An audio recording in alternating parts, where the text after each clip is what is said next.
yang clear.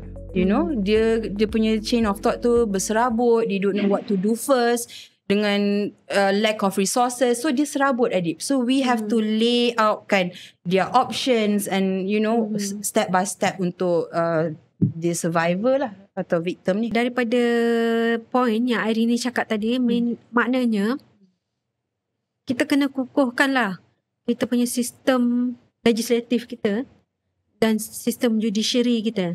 Betul ke ni?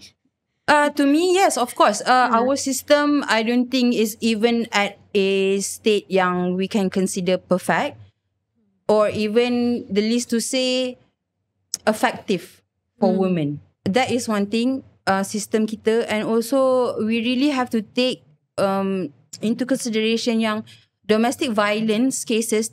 Dan termasuk jugalah rogol dalam perkahwinan ni, it's not a small matter. Kita dah nampak banyak perempuan yang pergi laporkan pada polis, tak ada buat tindakan, end up mati, end up kena bunuh, end up ada cubaan menembak dekat airport, you know.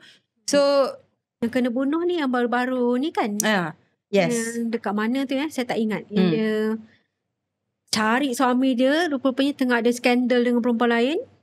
Yeah. Padahal perempuan tu dah beberapa kali kan buat laporan polis, tapi tak ada tindakan. Yeah. So itulah. And then if I could give you some macam best practices lah kan, nak compare dengan sistem kita. Kalau kita tengok kat overseas kan, antara satunya di if I'm not mistaken di Australia and also US, polis diorang ada a specific unit untuk domestic violence unit, di mana diorang ni memang unit penggerak utama. How they work is really macam, to me, something we need to macam step up lah. Diorang akan ada officers. Kalau okay, contoh kan adik, you isteri yang datang melaporkan domestic violence cases, akan ada officer yang di-assignkan untuk pergi ke rumah you, untuk check up on you every week, or even kalau case you tu dah macam tahap bahaya sangat, every day they will come and check on you. Diorang buat round dekat area rumah you to make sure you are safe, apa semua.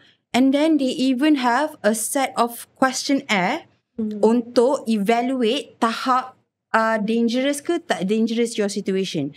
So contoh soalan yang orang akan tanya, dia akan tanya the victim, dia akan tanya, okay, pada pendapat puan, puan rasa suami puan ni dah tahap nak membunuh puan tak? Kalau si victim tu kata ya, dia tanda.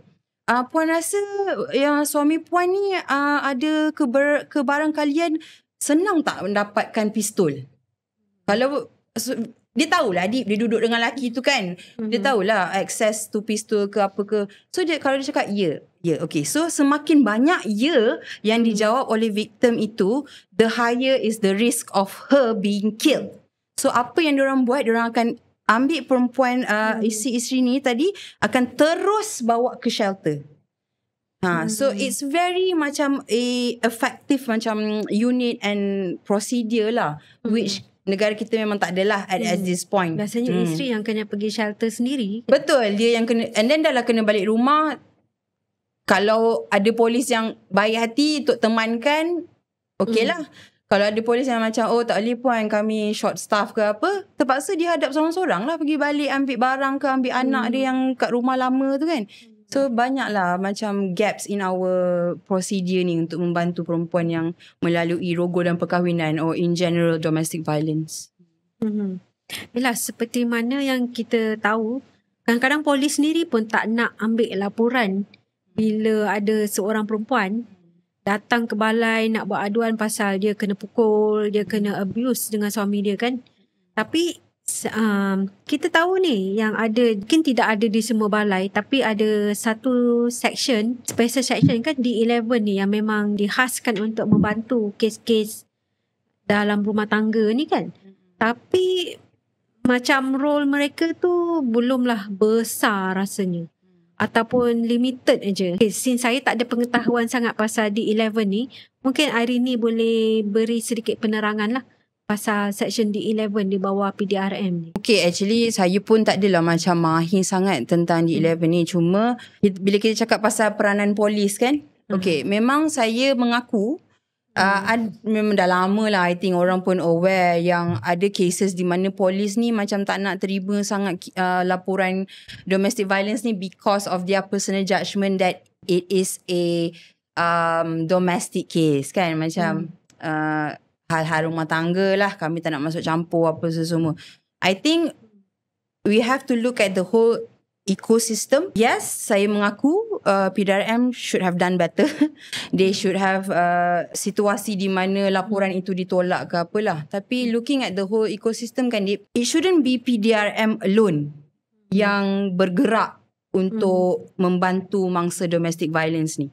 You know, it should be a holistic system lah. JKM should come in. Even NGO ni pun should come in. It should be a whole ecosystem untuk membantu. So, of course kita akan frustrated bila kita pergi ke satu pihak, which is PDRM, and there's so little that they can do. Kan?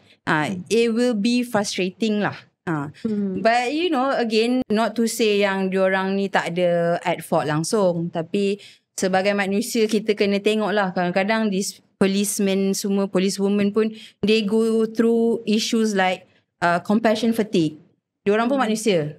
Diorang kadang-kadang kita dengar kan cerita yang macam saya pergi buat laporan dekat polis ni, they are so condescending. Macam diorang so macam perli-perli semua. Yes, that is macam true. Memang berlaku benda macam tu. But there are also underlying factors lah why they are acting like that. Compassion fatigue apa semua kan. So yeah, that is my answer lah. Itulah kan.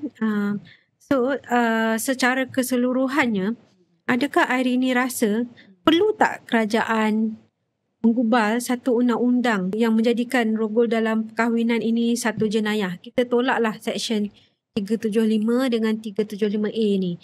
Kerana dua seksyen ni, mereka mesti pastikan yang ada keganasan berlaku untuk mendakwalah suami di bawah dua seksyen ni. Tapi sekiranya kalau ada satu undang-undang khas, tak kisahlah sama ada keganasan berlaku ataupun tidak, dan rogol dalam perkahwinan ni menjadi satu jenayah. Just to clarify, I don't think we need a new set of laws to address marital rape atau rogol dalam perkahwinan. All that we need is that the government keluarkan pengecualian terhadap rogol tu.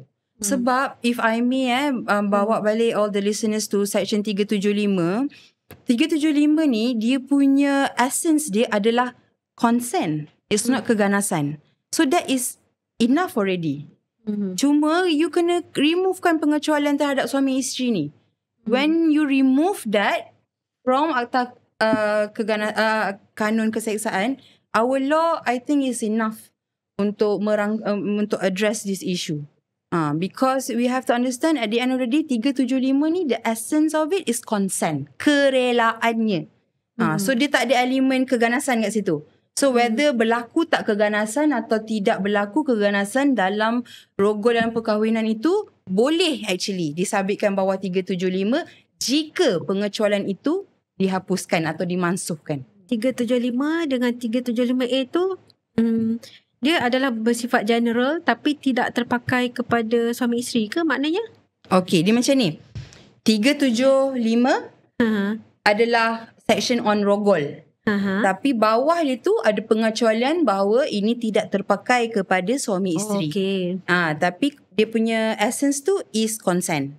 375A pula membawa elemen keganasan. Dia macam melengkapkan lah 375 ni tadi, 375 ini melengkapkan lah 375 tu. Tetapi permasalahannya dekat sini tak semua pula kes yang ada keganasan. So that is why I said kita tak perlu a new set of law. 375, pengecualian 375 tu je perlu dimasukkan. Tak perlu ada tiba-tiba akta baru pula ke untuk rogol dan perkahwinan, tak perlu. Okey, sekarang barulah saya faham. 375 tu tidak terpakai kepada suami isteri yang telah sah berkahwin lah. Betul. Yes, correct. So maknanya kerajaan tidaklah mengiktiraf, kalau secara generalnya, secara amnya, maknanya kerajaan Malaysia ni belumlah lagi mengiktiraf rogol dalam perkahwinan kerana 375 tu ada exception kecuali suami isteri. Betul. Betul. And that is a fact yang I think sangat